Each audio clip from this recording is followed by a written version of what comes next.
always hard to talk about your life. We worry if our personal stories are interesting enough to be told, if people even want to hear about them. We simply worry that we're not good enough, not interesting enough, or not important enough. And we forget the power our stories have on others, how our experiences can touch the lives of people we thought we had nothing in common with, realizing that we are the same in our struggle to better ourselves and better the world.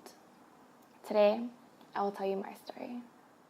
I grew up in Lincoln Heights, Los Angeles, notorious for gang violence, poverty, and racial tension. But for me, it was a happy childhood, living in apartments across the street from the Lincoln Heights Public Library. Only looking back now can I see these problems manifested in some of my favorite memories. My parents were ethnically Chinese, but lived in Vietnam. They struggled as they transitioned from their lives in their home country to trying to live the American dream. And they would always be selling random groceries or from the trunk of their car or sewing clothes from a sewing factory. And they would always bring their work home. And my brother and my sister would always help cut string off clothing.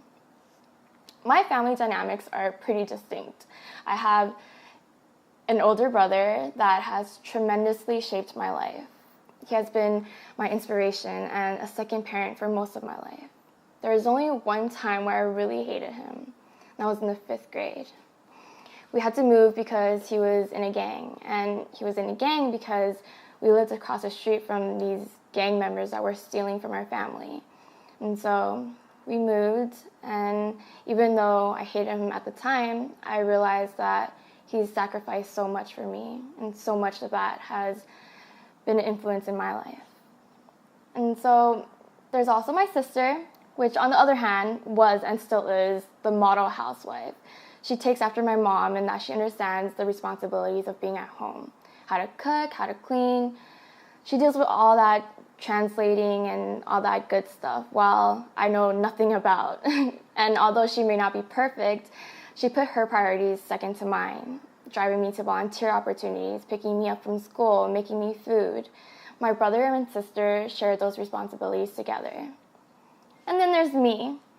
I'm the youngest of the family and the most spoiled of them all. I was given to the best of their abilities every damn chance to succeed.